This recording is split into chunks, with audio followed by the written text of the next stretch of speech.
মুর্শিদাবাদের বেলডাঙ্গায় অশান্তি ছড়ানোর ঘটনায় মোট ৩০ জনকে গ্রেফতার করেছে পুলিশ। এছাড়াও সাংবাদিক হেনস্থার ঘটনায় গ্রেফতার করা হয়েছে ৪ জনকে। এই দুটো ঘটনাতেই মতিউর রহমান নামে একজনের নাম উঠে আসছে। বিভিন্ন মিডিয়া থেকে পাওয়া ঘটনার সময়ের ফুটেজ এবং সোশ্যাল মিডিয়া থেকে পাওয়া ফুটেজে স্পষ্ট সাংবাদিক হেনস্থা এবং অশান্তির ঘটনায় মতিউর রহমানের যোগসাজশ। শনিবার সাংবাদিক বৈঠকে এই বিষয়টাই জানিয়েছেন মুর্শিদাবাদ পুলিশ জেলার এসপি সানি রাজ। এদিকে এই মতিউর রহমান নাকি মিম নেতা, এই জল্পনাও ছড়িয়েছে। এই বিষয়টি চাউর হওয়ার পর থেকে মিমের পক্ষ থেকে নিজেদের অবস্থান স্পষ্ট করা হয়েছে। মিমের জেলা সভাপতি আসাদুল শেখ জানিয়েছেন যে মিডিয়ার একাংশ যেটা দেখাচ্ছে মতিউর রহমান মিমের নেতা, সেটা ঠিক নয়। বর্তমানে মতিউরের সঙ্গে মিমের কোনো সম্পর্ক নেই। তিনি জানান, একসময় মতিউর মিমের দলের সঙ্গে যুক্ত থাকলেও বেলডাঙ্গায় হুমায়ুন কবির নতুন দল গঠন করার পর মতিউর রহমান মিম ছেড়ে দিয়েছেন। কি বলছেন মিমের মুর্শিদাবাদের জেলা সভাপতি আসাদুল শেখ, শোনাবো। মুর্শিদাবাদের পরিযায়ী শ্রমিকরা তারা বিভিন্ন রাজ্যে, বিজেপি শাসিত রাজ্যে যে আক্রান্ত হচ্ছে, তারপরে বেলডাঙ্গার যে ঘটনা এবং একজন মহিলা সাংবাদিকের ওপরেও অত্যাচার করা হয়েছে, এরও তীব্র নিন্দা আমরা জানিয়েছি।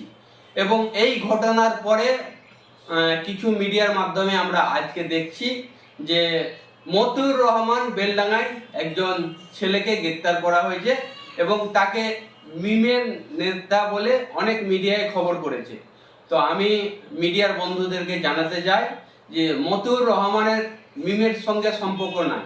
উনি একটাই মিম করত অনেক আগেই। হুমায়ুন কবির সাহেব যখন বেলডাঙ্গায় দল নতুন করে উনি করে, তারপরে হুমায়ুন কবির সাহেবের দল করার পরে মতিউর রহমান আমাদের সঙ্গে ওনার কোনো সম্পর্ক ছিল না এবং উনি আগেই দল ছেড়ে দিয়েছিল।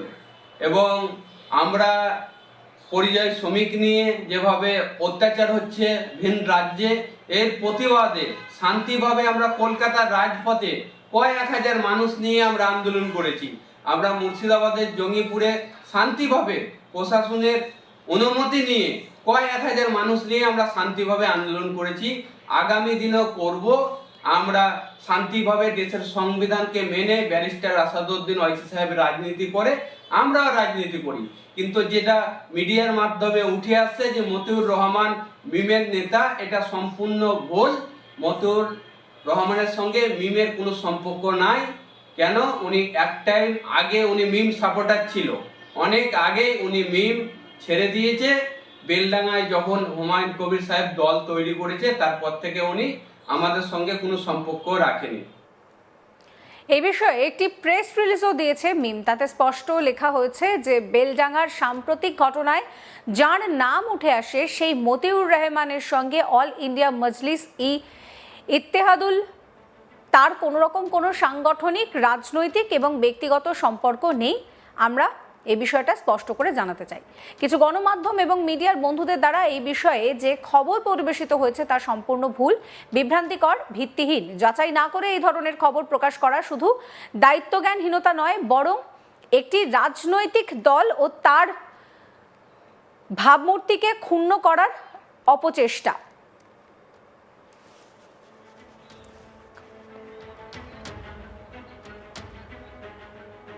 এদিকে শনিবার সাংবাদিক বৈঠকে মুর্শিদাবাদ পুলিশ জেলার পুলিশ সুপার সানি রাজ জানাচ্ছেন যে শনিবার সকাল থেকেই বেলডাঙ্গা এলাকায় বিপুল পুলিশ বাহিনী এবং অতিরিক্ত নিরাপত্তা বাহিনী মোতায়েন করা হয়।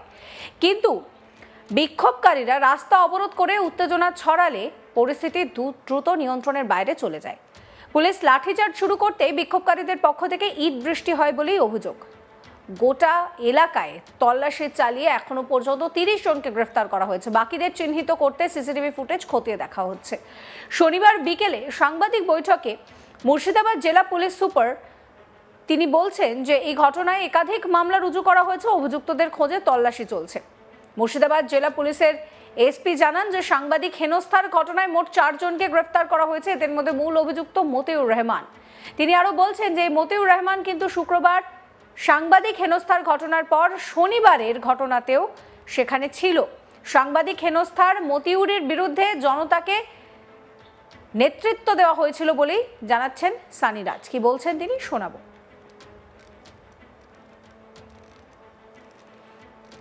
একটা দুঃখের ঘটনা আমি বলবো, বিকজ যে মিডিয়া আমরা সবই কনসিডার করি media fourth pillar of democracy. এখানকার কিছু একটা অপ্রিয়, ডেফিনেটলি খুব খারাপ কালকে ঘটনা হলো। তো ওর মধ্যে আমরা অনেকটা চেষ্টা করলাম কি কমপ্লেন পাওয়ার জন্য, বাট কমপ্লেন হতে পারে উনি মেডিকেল ইস্যুতে একটু ইনভলভ আছেন। তো আমরা সুমোটো কেস করলাম, কেস করে আমরা এখন পর্যন্ত 4 জনকে ডিটেইন করেছি।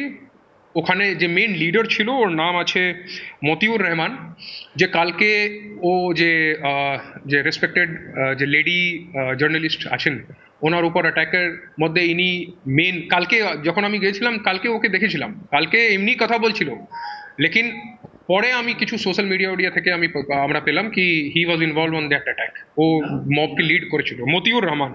তো আজকে ওকে ধরা হয়েছে, আজকে ঝামেলার মধ্যে ও ছিল বারোয়া মোড়ে, আজকে ওকে তোলা হলো। আর এছাড়াও আর 3 জনকে আমরা যে অনেকটা সোশ্যাল মিডিয়া বাইটগুলো সার্কুলেট করছি, ওখান থেকে আর 3 জনকে আইডেন্টিফাই করেছি যে কালকে ওই ঘটনার মধ্যে ছিল, আজকেও ছিল সেম বড়মা স্পটে, লেকিন কালকে কিছু করেনি। আজকে যখন মেরেছে, যখন ভিডিও আমরা পেলাম, যখন কম্পেয়ার করলাম, তো উই ফাউন্ড কি এরা ছিল। তো এই 4 জনকে আমরা অ্যারেস্ট করে ও পার্টিকুলার কেসে আমরা পাঠাবো, যে জার্নালিস্ট ইঞ্জুরি যে কেস আছে কালকে। এছাড়া বাকি টোটাল যে 30 জন আছে, 30 জন মধ্যে আমরা এখন যে ডিফারেন্ট মিডিয়া দেখে আমার যে ক্রাইম টিম আছে, সাইবার টিম আছে, ও ম্যাচ করছে কি সবের অগেনস্ট কোথায় কোথায় কোন ভিডিওতে এভিডেন্স আছে, এই ভিডিওতে দেখা যাচ্ছে একে ভাঙচুর করতে, এইসব এরকম করে আমরা করছি। টোটাল 30 জনকে যে তুললাম, ওকে কেস ভেরিফাই করে আমরা কোর্টে পাঠাবো। একটা লাস্ট কথা, এই যে রিগার্ডিং মিডিয়া, আপনারা জানেন আগে থেকেই আমরা কথা বলছিলাম, এর মাঝখানে ঢিল ছড়াছড়ি চালু হলো, অ্যান্ড ওখানকার একটা এনবিএসপিসি বস ছিল, ওর কাজ ভেঙে দিল। তারপর উই রিসর্টেড টু লাঠিচার্জ, আমরা লাঠিচার্জ করলাম, আর স্টোন পেল্টিং চালু হলো, পাথর ছড়াছড়ি। তারপর আমরা কিছু গ্যাস, কিছু স্টেনসিল আমাদেরকে পাঠাতে হলো। ওখানে রেলওয়ে লাইনের উপর পাঁচরা মোড়ে অনেক ভিড় ছিল। তারপর ওখান থেকে যখন রেলওয়ে লাইনের যে পাথরগুলো আছে, পাথর যখন চার্জ করলো, তারপর আমরা উই অলসো রিসর্টেড টু লাঠি চার্জ और गैस गन वगैरह फायर करके ultimately situation was brought under control. আমরা তারপর পুরা বেলডাঙ্গা মিউনিসিপ্যালিটি, গ্রামের এরিয়া দিকে আমরা সব জায়গা ঘুরে এরিয়া ডোমিনেট করলাম। হার্ডলি মানে আধা ঘন্টা থেকে 30-35 মিনিট লাগলো, পুরা সিচুয়েশন একদম কমপ্লিটলি আন্ডার কন্ট্রোল এসে গেছিল। তো এরপরে আমরা এখন কমপ্লেন কিছু সুমোটো কেস করব, আর কিছু যে বাস ড্রাইভার আছে, কিছু রেলওয়ে রেলওয়ে অথরিটি আছে, ওদিক থেকেও আমরা কমপ্লেন পেয়েছি। আমরা অ্যাকর্ডিংলি যে লিগাল অ্যাকশন আছে এরপরে, আমরা এখন পর্যন্ত টোটাল স্পট থেকে আমরা টোটাল 30 জনকে তুলেছি, 30, বিকজ কারো বাড়িতে গিয়ে রেড করা হয়নি, যাকে তোলা হয়েছে একদম স্পট থেকে, চাहे वो পাঁচরাহা মোড়, চাहे বড়বা মোড়। সমস্ত খবরের আপডেটের জন্য আপনাদের নজর থাকুক আজ তাক বাংলায়। চ্যানেলটিকে সাবস্ক্রাইব করতে ভুলবেন না।